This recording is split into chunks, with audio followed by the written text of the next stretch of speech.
Trekland Tuesdays live with Dr. Trek. That's me, Larry Nemecek, coming at you right from the heart of Trekland through Portal 47 for all things getting you the clarity, sanity, and the big picture in all things Star Trek. Yes.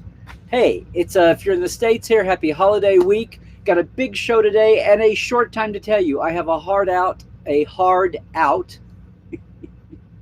in just a shorter time because we have a watch along today, but more about that in a minute. Hey everybody, I'm glad to see everybody in. Populate the chat. If you're new, get your hellos and howdies out of the way. If you're a veteran of the community, glad to see you. And if you are new, welcome to Tuesdays Live. However you got here, I'd love to hear how it was. I'll get to the chat in a few moments. I'm going to have another one of those crazy multi-part soapboxes today.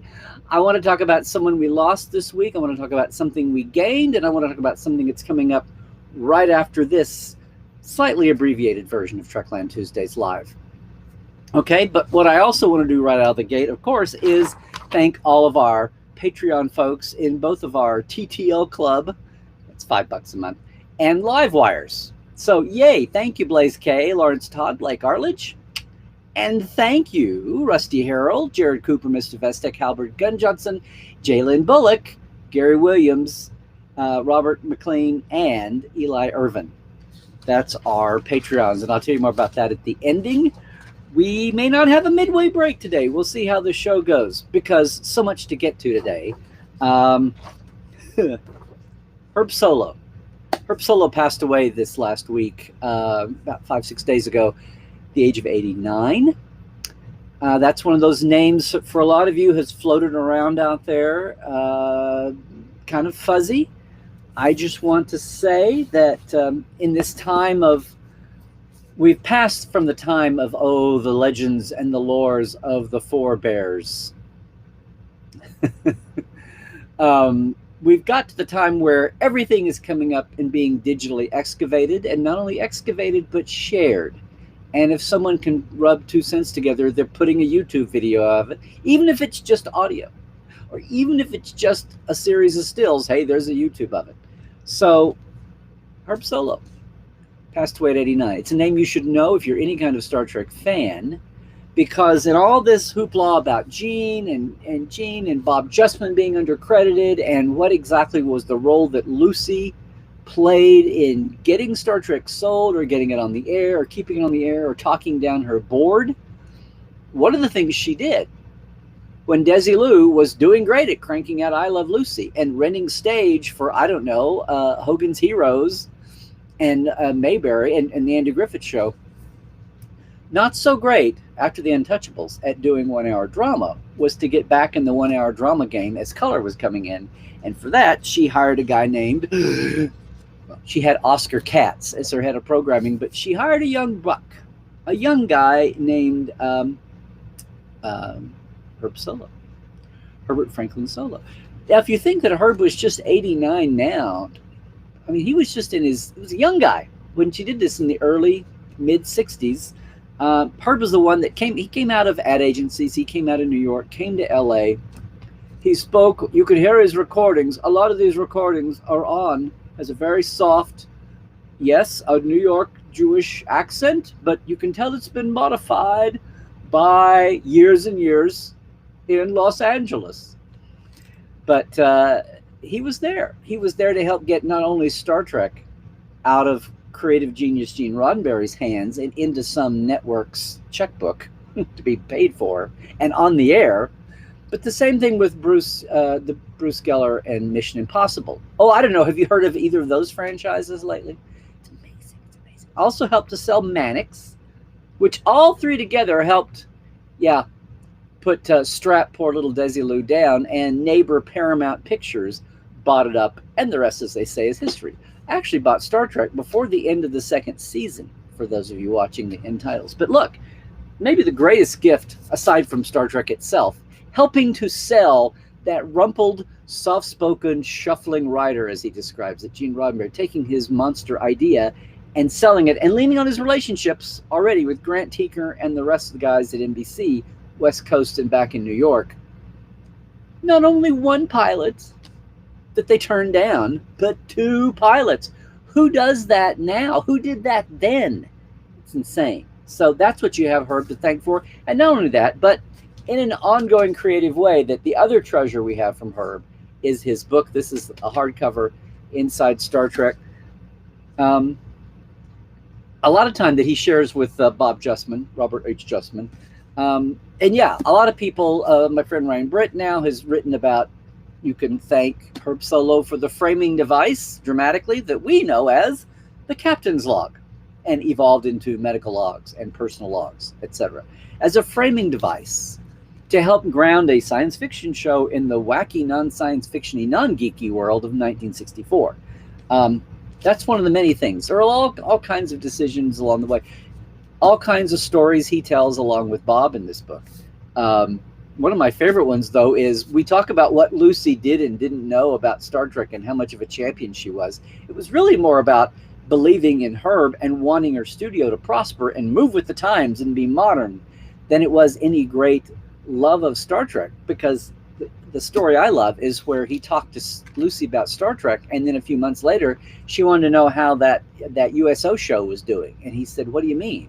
She said, "You know, the USO show." And he goes, "What are you talking about?" She said, "That show about the people in the USOs in the Pacific in World War II.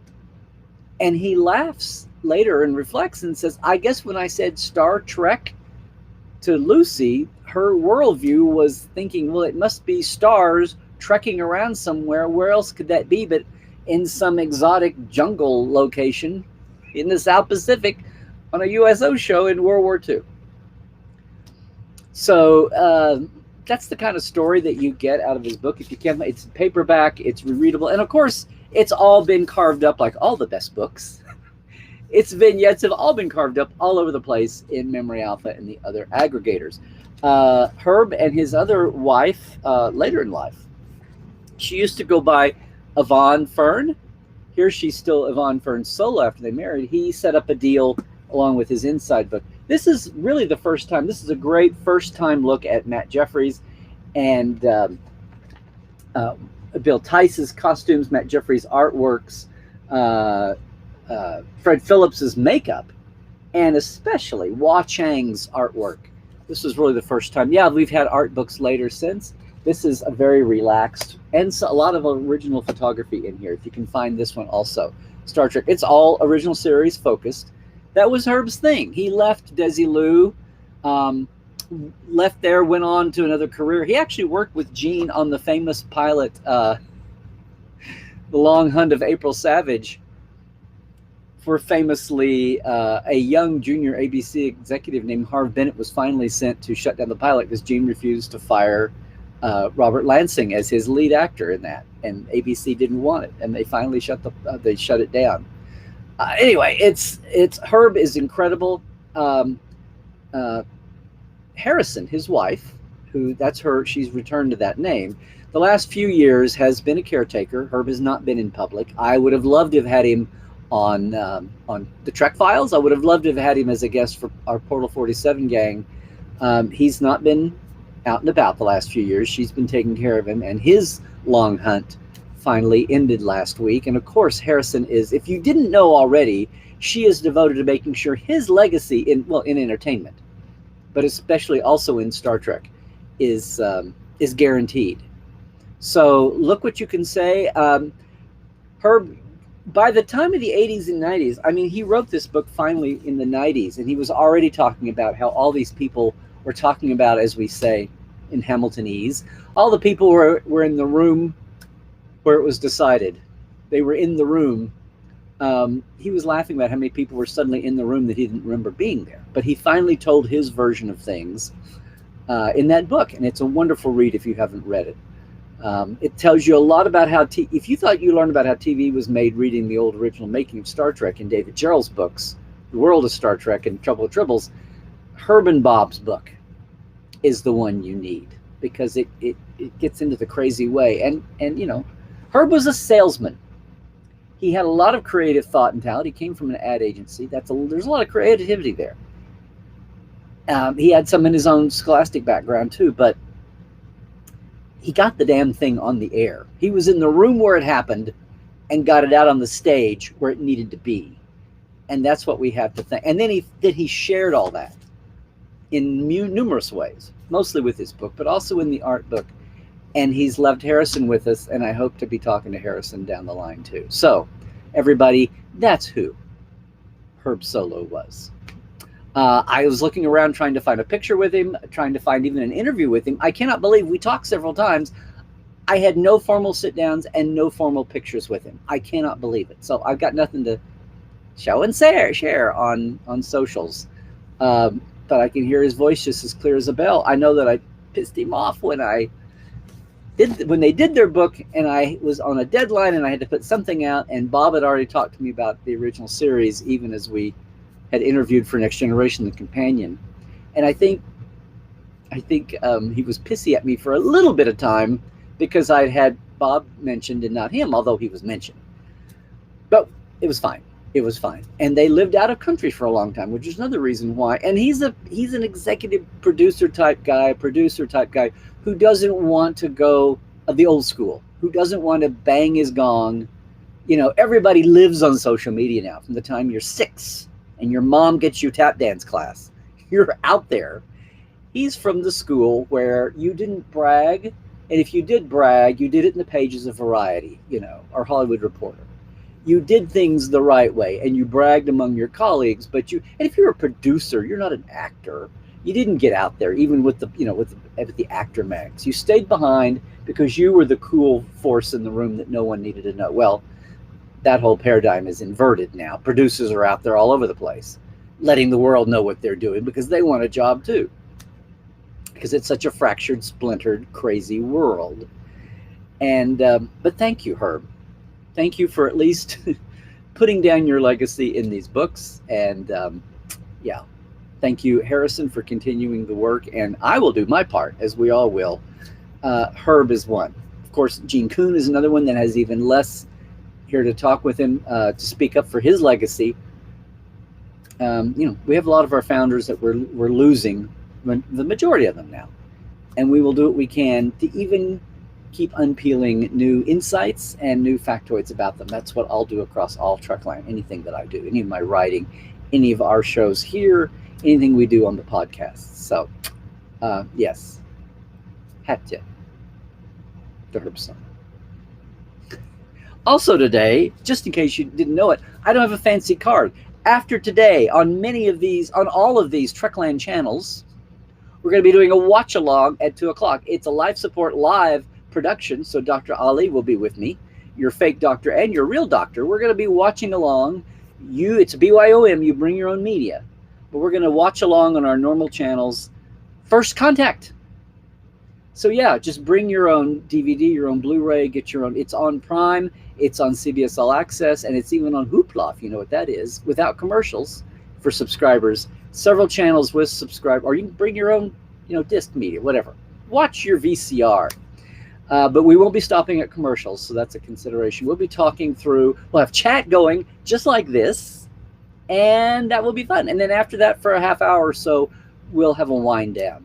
I probably can't help giving factoids behind the scenes as we go along, and I'm sure Dr. Ali will have some pithy insight too. So I just want to get that out there too.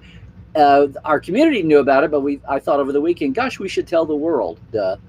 So yes, maybe you saw some sign up today. And I know it's a Tuesday. I know it's holiday week, but a lot of folks are home, a lot of folks aren't. So it'll be recorded. If you want to watch us later, you can sure queue up your own and watch it right along with us. So that's coming up right after this at 2 Pacific, 5 Eastern, yada yada, 10 GMT.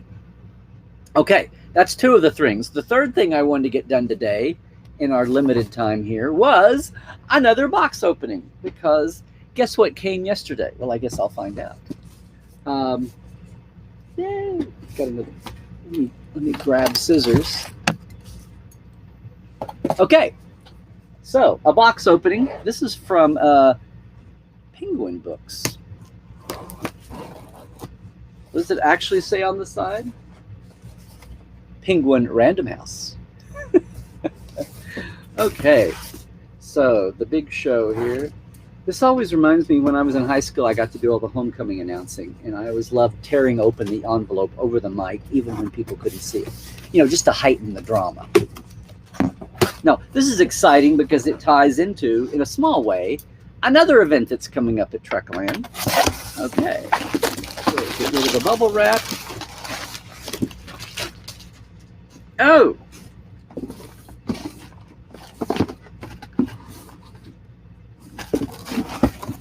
Okay, here we go. We're going to have some awesome prizes at the open house December 9th. Yes, it's been moved back, but I have confirmed with David Carson. I've got it here somewhere. We've confirmed with David Carson that we're good for the 9th. So when you go over right now, okay, when you go over to Larry Nemecek's Trekland and click in and save your seat for the virtual open house, our Portal 47 5th anniversary open house. We'll have some things besides David's Q&A, our interview, our chat that night. One of the things is everyone there live, we're going to have some awesome door prizes. One of them being a set of Season 1 Blu-ray Picard. Yay. All you got to do is just show up and then be in the random drawing. Another is giveaway copies of, hey, Star Trek, the Quibbles with Tribbles. That's one. And another that I'm very excited to see. This is so cool. They're getting into it. These are all from Hero Collectors. Our Ben Robinson, everybody over at, Eagle Moss. But it's Hero Collectibles. And then Star Trek Cocktails. Yes. What a fun little book. This will be another one of the prizes. Yeah. Okay. So, besides, you can go order it yourself. It's out there now under Eagle Moss. Star Trek Cocktails, a Stellar Compendium. A lot of fun stuff. See, it's also got some fun artwork. It's got some very 60s kitschy artwork. Anyway, we'll be doing more on that coming up later. Okay, it's 1:30. We are half past. Let's look at the parrots. No break today, kids. We're just going to zoom right along because that's the way it is. Yes, if you're new, the Parrot Analytics are the ratings that Parrot Analytics comes up with for all the digital streaming shows. We've been following them since they've been around about 10, 11 years out of New Zealand. They're following many countries around the world, dozens. In the US market, they're following, as they are globally, the streaming shows, as well as all shows, all series. And they're doing that because obviously we don't know. We don't have ratings because there's no commercials, there's no ad rates the way the good old Nielsen's were, that were all public. Hulu, Netflix, Prime, they all keep the ratings close to themselves, don't share. These guys at Parrot came up with an analytic, an algorithm to scour the internet to find popular reaction to series as a measurement tool. And we've been watching the top 10 in the US ever since Discovery Season 1 came out back in September 2017. 2017 feels like it. Of course, 2020 has been 20 years right there. This week, though, Discovery's been doing very well for itself in its first run. And these are weekly. They're measured Sunday to Saturday. They're taking the temperature of the internet. And they're measuring it as the average demand expression times the average show as they measure it, okay? Which the average shows are anywhere from 23% to 64% of how things stack up. The average demand expression, looking at all the comments and retweets and corporate and fan and critical, everything that's out there. All the social, all the media. And the first place this week is Mandalorian, again. 99.5, didn't quite crack 3 figures. 99.5 times more popular than that average show. And then we have The Crown, Stranger Things, drop off to 71 times more popular, 46.3 times more popular. Clone Wars is making a big bump up, 39.1 times. Titans, 36. And then there's Discovery, number 6 this week. Now, it was up to number 3 last week, which was amazing. But what's funny is the popularity, the real rating, has been right around this 33 to 36 times more popular figure. We've been watching it. And that's right where it is this week. 36 times exactly more popular than the average show that they use as a base mark. So Discovery's had about the same amount of activity and demand expressed. It's the rest of the rankings that have moved around it. So yay, the rest of the top 10 is The Boys, Cobra Kai, Lucifer, and The Umbrella Academy, winding down at 27.2 times more popular.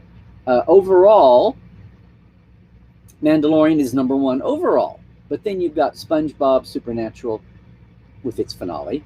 The Crown, yay, 71 times. And then Saturday Night Live, Hero Academia, Grey's Anatomy, Jeopardy, Game of Thrones, and Steven Universe. So only the two digitals in the top 10 at Parrot. Meanwhile, that other rating individualized for Discovery, the weekly average is showing it at 36 even. The 30-day trend is 35.5 times. That's still up in the exceptional rating. These are all the Parrot analytics, right? Its change in demand is up 36%. It's kind of on a plateau. It's not upping and downing the last 2-3 weeks. It's been right in that 35, 36 groove. And as far as other dramas in the States, the way they measure this, they're saying that Discovery is more popular than 99.8% of all other drama in the US last week. No, I'm sorry, last 30 days. That's the 30 days average. We're used to seeing that with the COVID numbers, right? The 7-week rolling average. Well, the 30-day rolling average has Discovery at 99.8 times more popular, more in demand than every other drama in the US, which is amazing. I know everybody's talking about Discovery. This week's episode, not to date this too much, is Unification 3. I told somebody on Twitter, somebody said, what does that mean? We think we know what it means. There have been no promotional pictures released. What does that mean? Specifically on teasers to give it away. All I can say is, my guess, I just think it says, Happy Points Giving.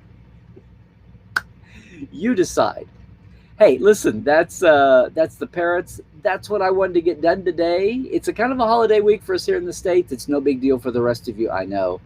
But you can tell we're all a little giddy. We're also giddy because it's COVID and the damn thing's spiking again, and we're all trying to deal with it. Some of us, hopefully most of us, are trying to deal with it. So, let's look at a few minutes. I've got about 10-15 minutes. We can do chat. Let's run through and see what we can see. If you had any thoughts about Herb Solow, if you had any thoughts about anything I've said today, jump in here. If you're new, I will try to give you a shout out. But I'm going to be talking for 3-4 hours today. So there we go. Hey, everybody. Good to see everyone here. Again, I'm going to hold back and see if I see some new faces or new names. Oh, I can't. I have to do this. Come on, kids. Boom. There we go. If I'm going to do this. Hey, Dean. Yeah, a lot of folks remember Herb's name at the very end, executive in charge of production, because he was the studio guy, much the same way Rick Berman was the studio guy at the very beginning of Next Generation, but it didn't last long enough. He became a producer. You never saw him credited that way on screen because it was long gone. But yes, he was always over Baylock or over Vina. Yeah. Good. Yay, Rebecca, you're already set. You've got it paused at the Paramount logo. That's where we'll start, guys. If you want to get ready for that, have your media. We'll pause it at the beginning of the Paramount logo. Exactly. Let's see. Hi again, Andrew. You're not new, Andrew, but only the first or second or third time to see back. YouTube has definitely changed TV in many ways.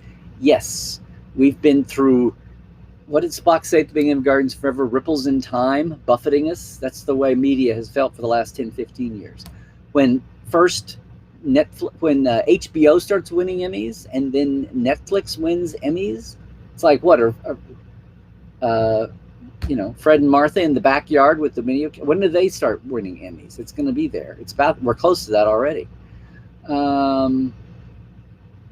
Thank you for spreading the word there for me, Rebecca. That's the Facebook page for the Watchalong, everybody. You've got it, I'm sure. Oh, hey, Dan says, if we have time for cues, what are my thoughts on the Discovery refit? Yeah, on one hand, it's cool for the series. In the big picture of Star Trek, I mean, everybody's talking about how does this fit into Calypso? Yada, yada, yada. Could they do all that in 3 weeks? Well, it's 1,000 years later. Of course they could do that in 3 weeks. I'm a little sad to see I mean, as much as I lambasted it, the 3-year fix, I mean, everybody else gets through their itch by, oh, look, we built the Delta Flyer. Oh, look, we got the Defiant. It's like Discovery is, well, you know, Next Gen is, oh, look, we built 10 Forward. Oh, look, the captain got a special captain's jacket. Yeah. Discovery is, oh, look, we totally redid the ship. We'll see. We also don't know, again, we still don't know what the final verdict on Discovery's ultimate fate is, right? We don't have the big picture of where the final piece. We're only reading chapters at a time. And I keep cautioning everybody, before you go totally ballistic, we're only seeing chapters at a time. Does that need to be a new Trekland hashtag? It's only chapters at a time. Yes, Dan, that's what I was just saying.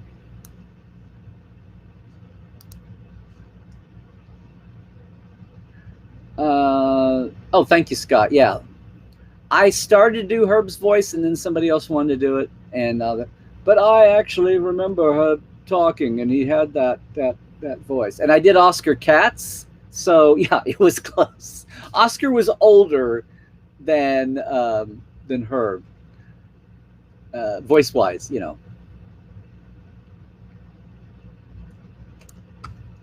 Yeah, Christoph, imagine the VHS. People did it. By God, people did it. Just didn't trust that tape after a few years. Oh, I thank you, Scott. I totally missed. So Herb did an audio tape of Inside Star Trek, but they also did a documentary called Inside Star Trek, which mainly focuses on camera work with some of the aging people that were part of it, including some of the directors. YouTube has clips of that documentary. If you start looking on YouTube for Herb Solow, you'll see clips. You'll see a clip that just dives in and doesn't identify who's talking. And you think, oh, it's just some New York narrator. But that voice you hear is Herb Solow talking to you. So Herb is still around with us. He'll always be with us as long as we remember him in our YouTube. Yeah.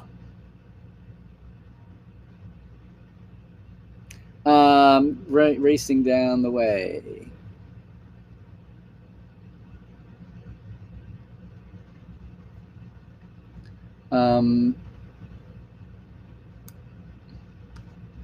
Well, Dan, the voices weren't trying to, for one thing, most people did that for free just to get it done, and they weren't trying to voice match. I know, because I went in trying to voice match, and my two that I did, I tried to, because there's a lot of them out there.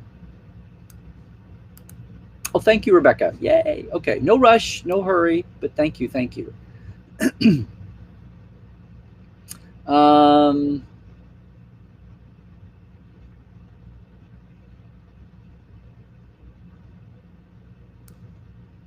Yeah, I'm losing track of what you guys are talking about. I'm keeping my eye on the time. I have about 10 minutes left today.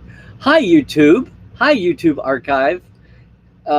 This is what Q&A looks like on the show that you normally don't see, but today it's a short version, so I'm just going to keep the whole thing in together. Yes, Nathaniel. The movie, not the TNG episode, which is part of one of my favorite trivia questions I always like to ask people. Well, actually, Scott, I was, by actually doing it now, and I didn't have the box pre-opened, and I was actually surprised at what was inside. I was expecting something else, to tell you the truth, but there we go.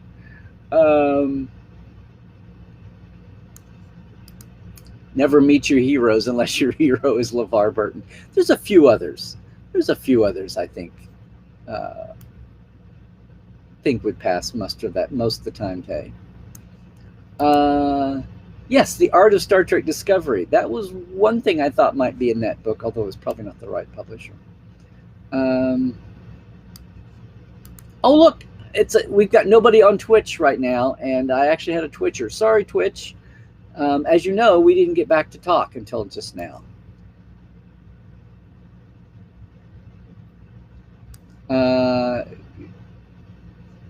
Yes, they are. Kudos to everybody who set this publishing lineup. Ben getting connected here for Hero Collector to be a publisher, and get into that. They've got some titles. We'll be talking more about all of these books on all my platforms coming up, as well as everything else happening from Titan. Let's see.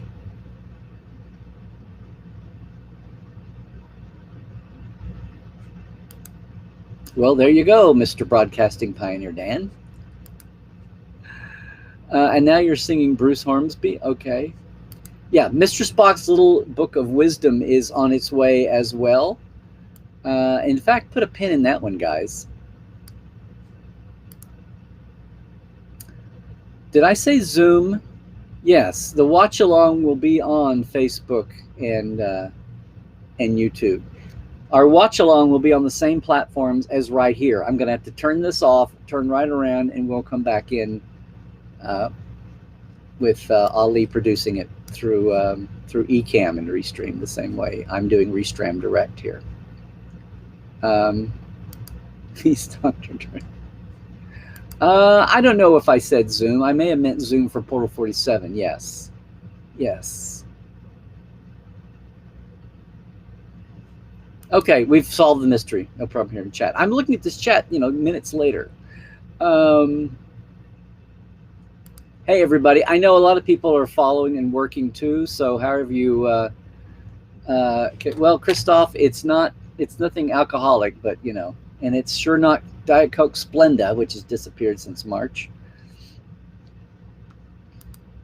Justin, you had a Thanksgiving last month. Canadian Thanksgiving was last month. Right.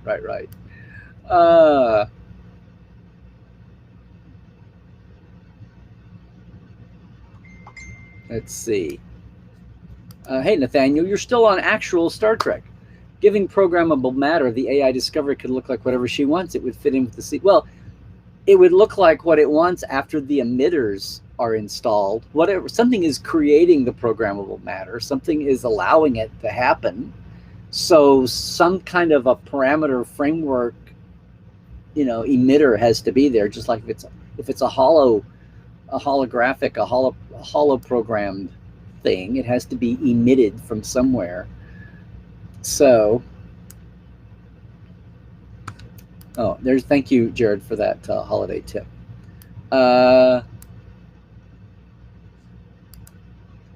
Scott says, Herb's TV documentary always projecting an attitude that you didn't pick up his book.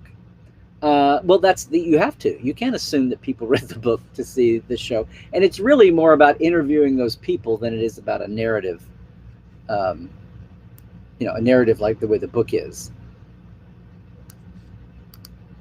Yes, Glenn, and I would have pulled it out. The Inside Star Trek album, which may have been retitled when they did it for CD, but that was called Inside Star Trek 2. Confuses a little different. So it's not the same. Inside Star Trek was Gene's 70s creation. Little Book of Mindfulness. Yes, and if you're in the Live Support Live community, guys, I'm with us on Saturdays normally. Stay tuned on that one, okay? Mr. Spock's Little Book of Humor. Mr. Spock's Little Shop of Horrors, Mr. Spock's Littlest Whorehouse in Texas. I don't know, in Vulcan. No, I didn't say that. Yeah. Guys, I think we're running down here. Programmable matter, mobile emitter. The EMH is a real boy. Very good, Jared. Hey, who's down at the bottom here? Just Jane. Good you can make it here just for the tail end. Okay, guys, I need to start wrapping it up. Hopefully, if I saw a lot of people doing a lot of Herb Solow bits, I should still do something a little more involved. The biggest awareness it made me realize, I went digging for an interview or a picture to post, and I realized I don't think I had anything with Herb on tape, on camera, much less on camera back then, or on film, which made me sad. he could be a little bit of a codger, but then I think that was from him thinking that his legacy to Trek was being overlooked, but then he didn't get out there and cheerlead for it like a lot of people did. Bob Justman was the same way. That's kind of why they made an ideal combination. In fact, when I talked to Bob for the Next Generation Companion, he was the first real interview I did, and at the time, when was that? In March of '92 or so, he was pissed because Pocket had passed on his book. They wanted him to write it first before they bought it, and he said, "I'm not writing a book and not having a buyer for it."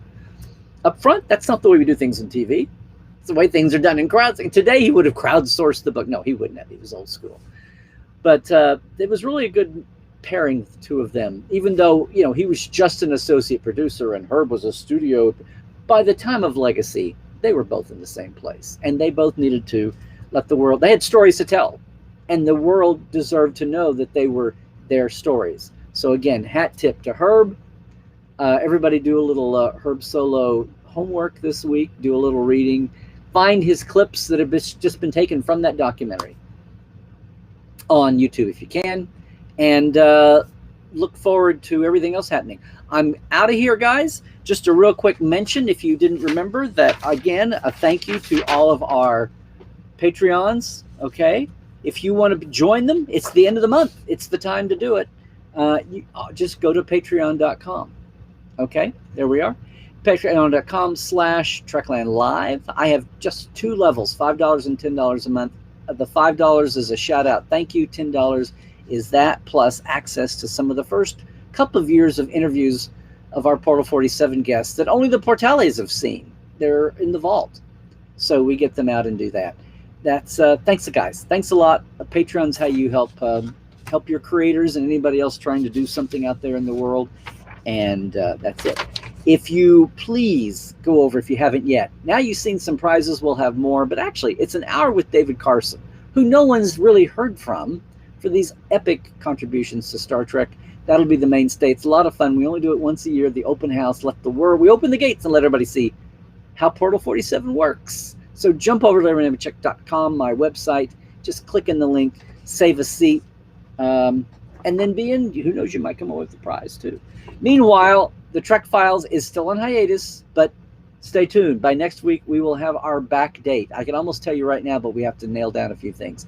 Got some awesome guests coming lined up. I finally broke through the guest drought wall. We've got 6 or 8 folks in line. One of them may be somebody I mentioned today. That's over at Roddenberry. And then, of course, not this Saturday. That's the reason for our watch-along here in just a few minutes. But after this week, we'll be back every Saturday at 10 a.m. Pacific, 1 p.m. Dr. Ali and Dr. Trek. One of us is a real doctor, boldly going through uncertain times on Life Support Live. Yeah, it's Star Trek and mental health in a lot of fun ways. Hopefully you feel better and you have a takeaway at the end of the show. And you've learned some more Trekland style Star Trek too. Anyway, that's coming up. Please follow us there in the Facebook page. Everywhere else, guys, you know, if you're watching on YouTube right now, that's my Twitter, at Larry Nemecek. If you're with us on Facebook, that's my Instagram, Larry Nemecek's Trekland.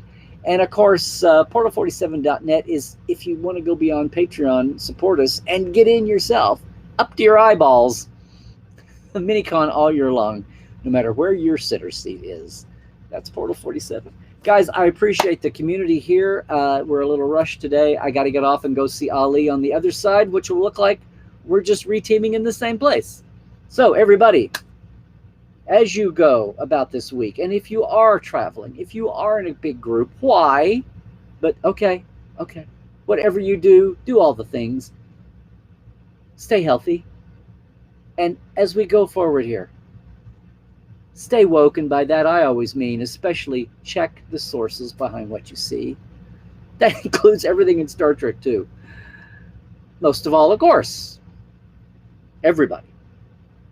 Trek well.